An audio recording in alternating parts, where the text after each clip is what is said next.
Hello and welcome to Counterpoint Conversations. We continue a series of discussion with senior executives at technology companies and discussing different market trends, technology trends, as well as different solutions which are disruptive and driving a lot of growth in the overall industry. The recent discussion we have had has been with different key players which are trying to catalyze the AI ecosystem right from chip to cloud. But today I have a very special guest with me from Lam Research. Those who know the semi space might know Lam really well. But just quickly introducing Lam is one of the leading innovators and key ecosystem enablers when it comes to chip making.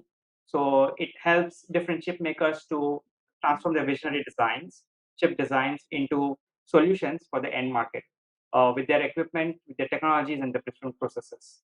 So let me welcome Dr. Harmeet Singh, who is Group Vice President and General Manager at Lam Research, with more than 2 decades of experience in the semi industry. And I think Harmeet has seen it all from .com to almost advent of smartphones, cloud computing, and now we are entering into AI era. So Harmeet, let me ask you a quick question as we start. We have been interacting with your team for some time and have been tracking Lam Research as well. It's fascinating to see the amount of innovations under the hood which you guys do and enable this entire ecosystem of semiconductors, right? So, can you unpack for us what all the team has been working on in different solutions and quickly introduce yourself as well as Lam Research? Hi, Neil. Hello. Glad to be here. I think Lam Research is a very important player in the semiconductor manufacturing. We are a leading provider of etch, deposition, clean equipment, and solutions. Virtually all semiconductor manufacturers are our customers. And you can be assured that any leading chip being manufactured today is being processed through Lam Research equipment. As you mentioned, we've been in the industry for a long time and are really excited about the AI boom as it's happening. We are in the early stages of the AI boom. It's certainly a technology that's expected to transform the industry. And in our case, it's not just the industry, it transformed the ecosystem, how we live, work. And in our case, we are working very, very closely with our customers to help enable their next generation chips.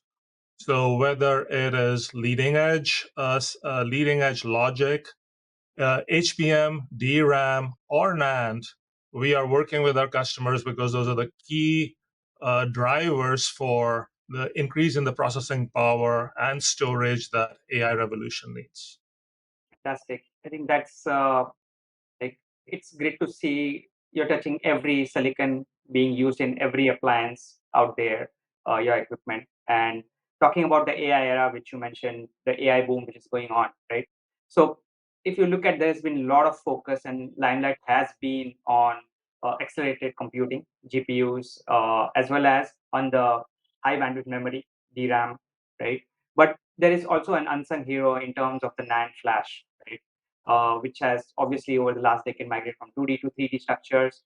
But it also will play a critical role in the AI era, right? So can you talk about how you are enabling, first of all, the importance of NAND for overall AI boom, and also what you guys are doing with respect to advancing 3D NAND?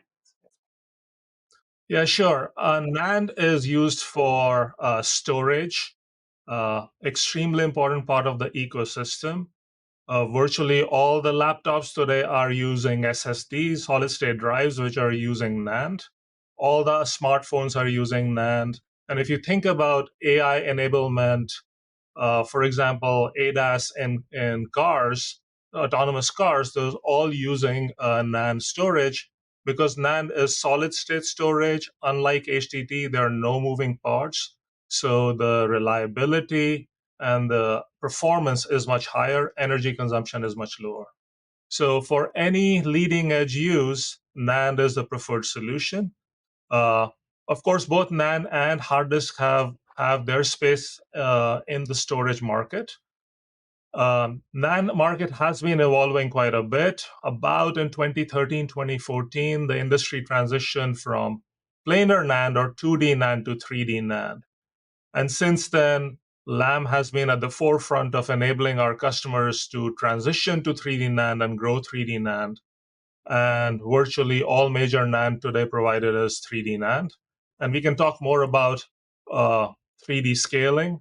In particular, 3D NAND allows to our customers to increase the capacity of the NAND in the same area by stacking more layers and therefore more memory in the device. So it's extremely important because today AI revolution is happening predominantly in the cloud, where the training is happening in the cloud and the inference is also in the cloud. But as AI expands its use cases, a lot of the inference is going to move to the edge. So you can expect like an autonomous car will have more than 10 times the SSD storage it has today as we go from L1, L2 autonomous levels all the way to L4, L5.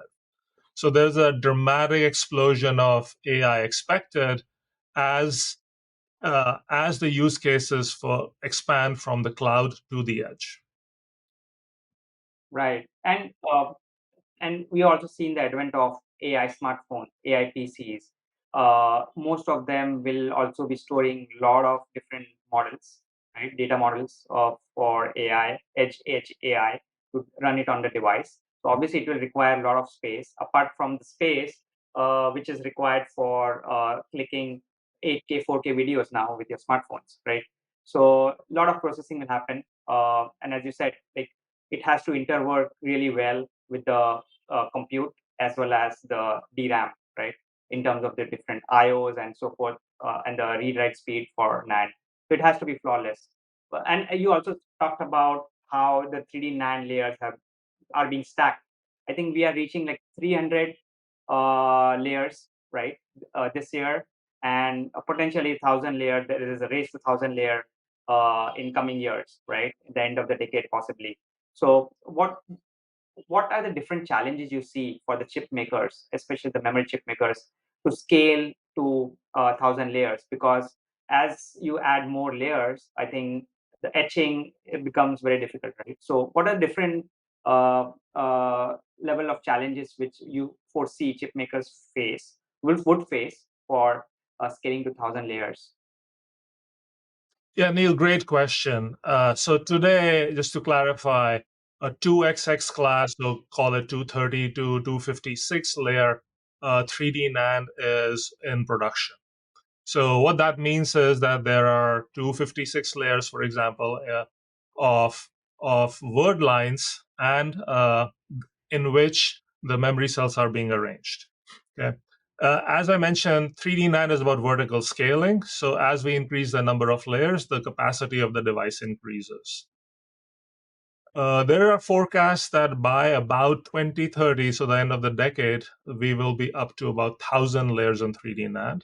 And this is very crucial because to drive the expansion of the NAND storage, we need more bits at a lower cost so that NAND is adopted in more use cases.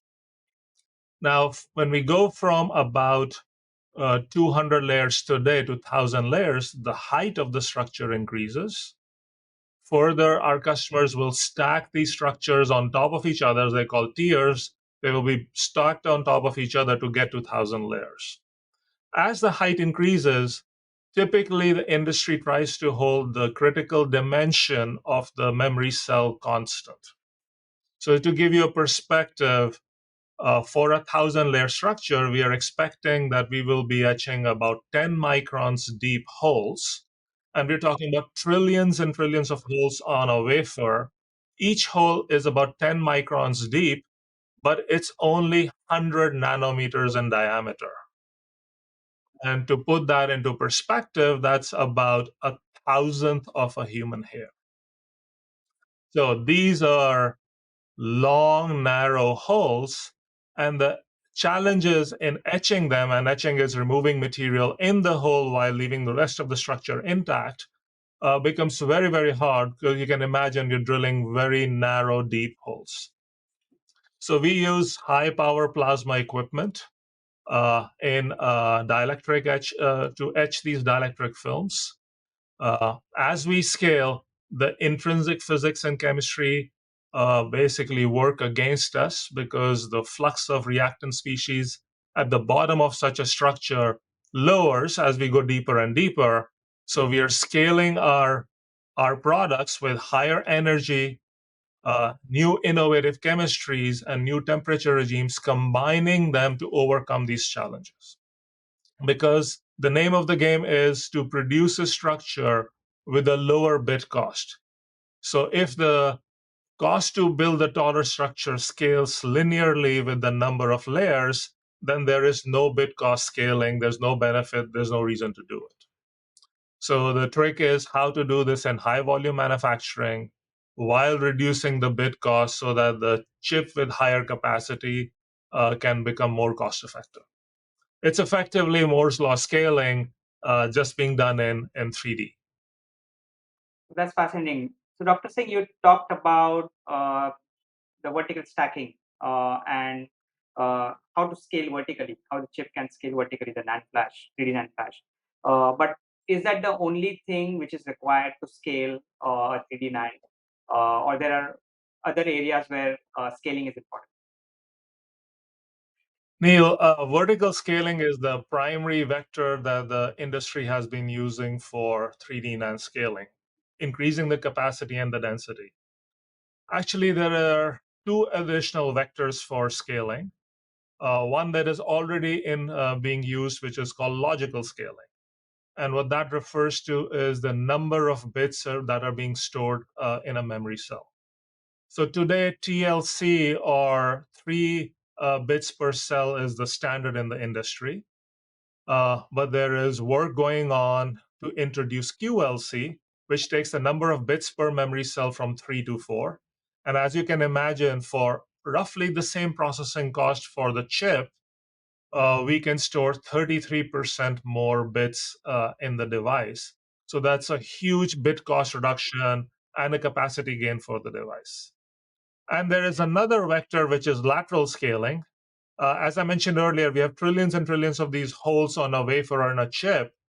Uh, if we can compact the distance between these holes and still get the device to function properly, then that also increases the density because it's a 3D array. So the density in the area times the vertical density all add multiply to give the overall capacity and density in the device.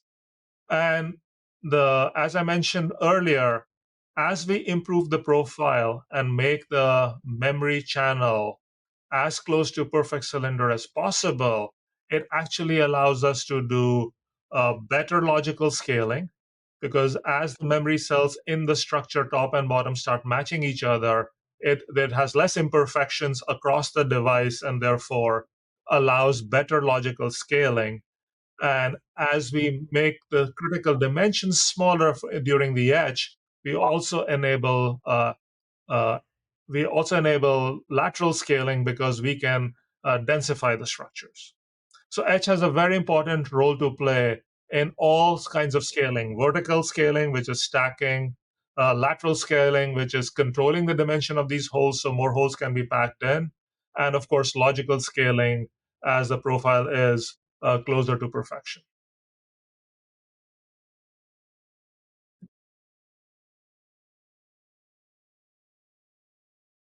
That's fascinating. Uh, what what are the type of if you expand on your challenges? So, in terms of when you drill the hole, you said it's it's it's very thin, first of all, right? And as it goes deeper, do you see the profile of the hole changes, or are there any artifacts which are introduced because of which you might not get a good yield? So, and how do you try to solve all these problems basically for the profiles? Yeah, great question, Neil. So I alluded to this, so let me unpack this a little bit more. As we're trying to remove material from a bottom of the hole and we're etching it and going deeper and deeper, there is an intrinsic limitation in both the etchant coming in and the etch byproducts getting out of the hole. So there's a natural tendency for this cylinder that we desire to turn into almost like a cone, where the etch front, the bottom of the feature, has a smaller CD than top of the feature. Now, if we allow this to persist, then the critical dimension of the memory cells at the top of the structure is different from the bottom of the structure. And that creates program errors in the device. It requires a lot of correction through the controller that can impact the speed of the device.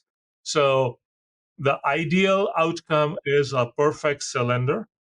And again, as I alluded to, it is very hard to do when you're dealing with a cylinder that is 100 times deeper than its diameter. And by using our latest equipment innovations in chemistries, we are delivering less than 0.1% deviation from a cylindrical profile. Uh, and these innovations, see it clearly creating a path to 1,000-layer structures. Right. So when you talk about these innovations, so specifically uh, in our previous discussions, you talked about cryogenic technology is one of the key technologies, and then you also have different plasma chemistries as well, right? On in having that perfect profile within the NAND, right? So can you talk about that premise of the technology, cryogenic technology, and what generation of technology you are in, and how it is advancing to help chip makers achieve these so perfect profiles. Neil, maybe it's a good idea for me to go back in the history a little bit to walk up to where we are today. So 3D NAND transition really started in the year 2013, 2014. We established our leadership position in some of the critical etches in this time. Lam also established our position in some critical deposition steps at this time, but for today's conversation, we'll stick to etch use case. One of the critical features in the 3D NAND device is what's called the memory hole channel. That's the channel hole we have been discussing, aspect ratios of about 50 to 1 in today's devices, expecting to go to 100 to 1 in the future. So when we started on this journey, what we are etching are dielectric films. They're alternating structures of oxide and nitride. And we created a new dielectric etcher with significant power at the state of the art at that time to etch these deep holes. In 2019, we switched from traditional dielectric etching, which uses fluorocarbon chemistries at normal temperatures, call it room temperature ranges, to cryogenic etching. So in 2019, we introduced our first generation of cryogenic etching on our Flex H series product. And it produced a benchmark result. I mentioned that profile deviation of about 0.6% deviation from a cylinder, perfect cylinder. Then we introduced our second generation Cryo 2.0, and now we are introducing our third generation Cryo 3.0 on our latest product, Vantex C series. So the combination of the highest energy on Vantex C series with our latest generation cryogenic chemistry, Cryo 3.0, it's our patented chemistry for this application. We are producing really exciting results, showing the path all the way to 1,000 layers. Now, the challenges are significant. As we go to cryogenic etching, and let me expand on that a little bit more, cryogenic etching is reducing the temperature of the substrate that we are etching below 0 degrees centigrade. So our latest equipment is capable of taking temperatures down to minus 60 degrees centigrade. That's really cold.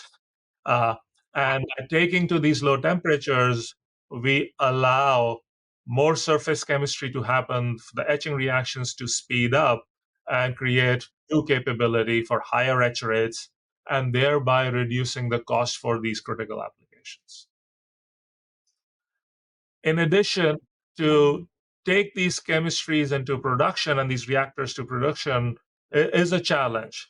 when you're operating at those low temperatures, there are many, many unique challenges. And having multiple years of experience with cryogenic etching, we are leading the industry. So far, our tools have processed more than 5 million wafers in cryogenic etching. We're actually the industry leader for cryogenic etching. The biggest install base, we have about 1,000 chambers doing cryogenic etching today. We have more than about 7,500 chambers today that are doing these kind of etches, cryogenic plus traditional etches. So very big install base, years and years of manufacturing experience to deliver high yield, uh, reliable uptime to our customers while enabling some of the very critical etches for 3D NAND. That's fascinating. Also, I believe when you have this combination of chemistries and the different techniques, right? There is also an important aspect on how you leverage your experience and learning of etching those 5 million wafers, right? And put it into a model. So basically, you can use AI to build AI chips, right? Can you talk about like about the feature models which I think you guys use and how it helps in, in in the different yields as well as maintaining the profiles and a good chamber. Anil, another great question. So we are at the forefront of using AI to help enable the AI revolution. So let me explain a little bit. Uh, in any given day, year, we generate thousands and thousands of experiments today to fine tune the processes to deliver these very difficult etches. We are mining all that data and using a class of solutions that at Lam we call semi-verse solutions, where we're integrating big data, ab initio first principle models, machine learning, and combine these different streams together to come up with solutions to help accelerate the development of our next generation processes. So we have a very active project with multiple streams of development happening, different types of models being worked independently and being brought together to find the latest solutions. Because the challenges of doing these processes are increasing exponentially. So we are bringing the power of AI to bear upon these difficult problems as well. These are critical for our industry. As we move ahead, we will be using more of AI and more of modeling to help enable the solutions. It's great. Uh, and when it comes to all of these technologies together, and there is an upgrade path as you go from generation to generation. So how do you see your customers, chip makers, right? They should think about the capex and opex and the cost of ownership with respect to upgradability of these existing equipment to new ones, new technologies, as they race to the 3D 9, 100 layer, 1000 layer 3D 9.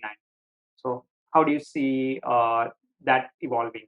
Yeah, actually, CapEx is a very important consideration for our customers.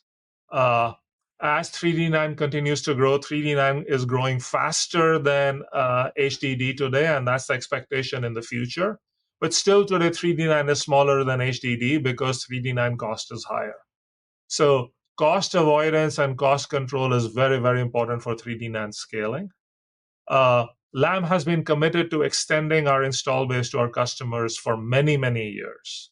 So, for example, now we're introducing Cryo 3.0, our third generation cryogenic etching for these important applications, but we are making it backward compatible. So, even though our latest tool has highest ion energy, high power, so it can leverage Cryo 3.0 to its maximum use case. However, these solutions are being migrated to our existing equipment. So the productivity of the install base of the previous investment from our customers continues to increase, thereby helping the customer increasing the output from their existing fabs as well as their new fabs. Lam has a long-standing commitment to increase extendability of our tools, and Cryo 3.0 is our latest example where we're doing it. I think that is one of the also bigger pain points which you solve or anyone, any decision maker and chip maker at chipmaker, right? In managing the cost as well as you scale, realizing economies of scale. So these systems are great, more powerful than before. Uh, how do you see in terms of sustainability, which is also on top of the mind for many of the your big chipmaker client, right? How are you helping on with sustainability of all these efforts? Actually, Lam has signed up to significant sustainability targets. So have most of our customers, actually. So when we look at 3D NAND, some of the applications use high power. So we're constantly looking at reducing the power consumption in our tools. So one way we do today is we use pulse plasmas. So rather than shooting power at the wafer all the time, we do it at high peak power, but in very short pulses. And we do this at a very high frequency, thereby reducing the average power by more than 10 times compared to what the peak power is going to the wafer. Because from energy consumption, what matters is the average power.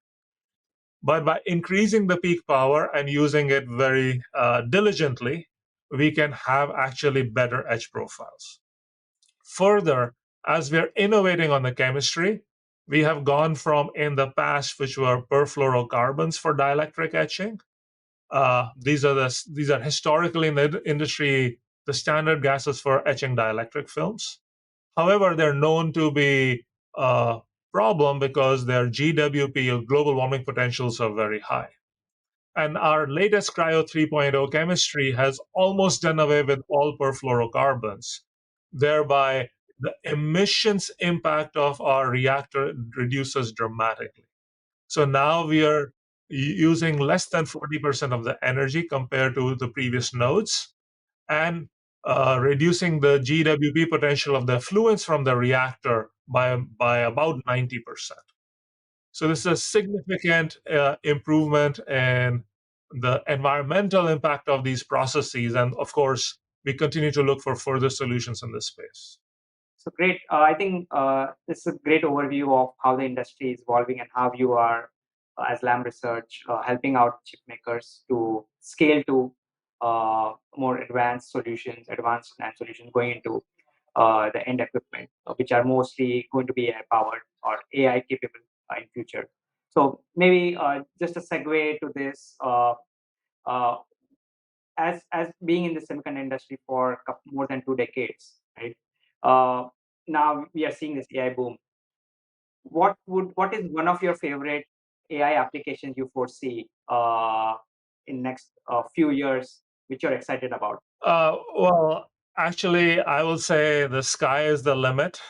We're in the early stages, so whatever I know this much, whatever say is my favorite application, actually likely is not the true answer because my favorite application has not been imagined yet. Yeah, I will come up with a solution that we can't even imagine today. Uh, all I can say is I look forward to the day when AI-based solutions make the job, my job, my engineers' jobs and teams' job much easier. Uh, we are at the cutting edge, dealing with atomistic level precision of very, very difficult problems, but very, very exciting solutions being provided by our teams today. And we are hoping and excited to using AI to harness these solutions to speed up the industry uh, in this connected smart world that we are at the precipice of. Thank you, Ms. Dr. Harmit Singh, for talking to us and sharing your insights and how Lam Research is progressing and how the industry will progress as a result. Thank you very much for being part of Counterpoint Conversations. Thank you, Neil. It was a pleasure speaking to you.